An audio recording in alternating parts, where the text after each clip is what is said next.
The police are going deeply into the Arab neighborhoods, which has not been done in the past. We will demolish terrorists' homes. We are allowing our forces to take strong action against those who throw rocks and firebombs. This is necessary in order to safeguard the security of Israeli citizens.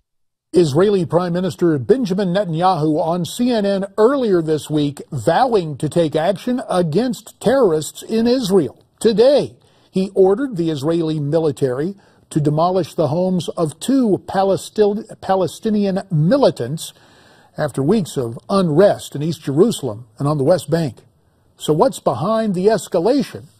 And what about the response of the Prime Minister? Let's call on our panel to talk about this. Joining us from Newsmax, Washington, former chairman of the House Intelligence Committee, Pete Hoekstra. He's also the Shillman Senior Fellow for the Investigative Project on Terrorism. And via Skype, directly from Israel, the former mayor of Shiloh, Israel, David Rubin. David, of course, also the author of the book, Sparks from Zion. David, what has sparked this latest round of violence? Where do you think it's going to lead? Well, I'll tell you where I think it should lead.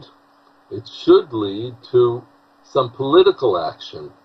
The real problem here is that we're talking about destroying the homes of terrorists, and believe me, I'm all for it.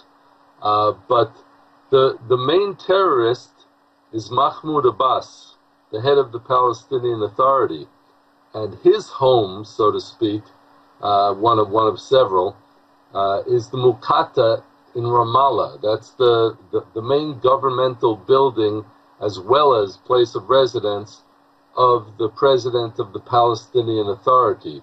He's the one who has been paying every terrorist for every terrorist attack, and I think it's time that we have some ramifications for his actions. So, Pete, you just hear David right here advocating the destruction of what is the de facto executive mansion for the Palestinian Authority. That would lead to radical escalation, would it not? Well, we may be headed in that direction anyway, J.D. We're watching this very closely at the Investigative Project. We've noticed that there's now been a website that's been established that has as its title the intifada, that the new violence level has erupted. There are mothers who are naming their babies after the martyrs, so-called martyrs this weekend. Clearly, the Palestinian Authority and the whole vision of violence is receiving considerable support from the Palestinian Authority. This is what Israel is trying to nip in the bud. And so this situation exists, David, on the ground in Israel. Meantime, in the neighborhood, so to speak, Russia has stepped up its involvement in Syria. Iran is up to no good, likewise in Syria. Does the Palestinian situation serve as I don't mean to say a distraction, but it's another factor when you take a look at what's going on in the neighborhood beyond Israel's borders, is it not? Well, it's all part of the same overall picture. But let me just say very quickly what I had started to say, which is that if you want to stop terrorism, you have to stop not the people who are getting paid to carry out the shootings and the stabbings. You have to stop the people who are sending them. And the ones who are sending them are Mahmoud Abbas and his henchmen who sit in Ramallah in their quasi-governmental buildings. I'm not worried about an escalation, because if you stop if you cut off the snake's head, then you're going to stop a great deal of the snake's actions. Now, as far as people naming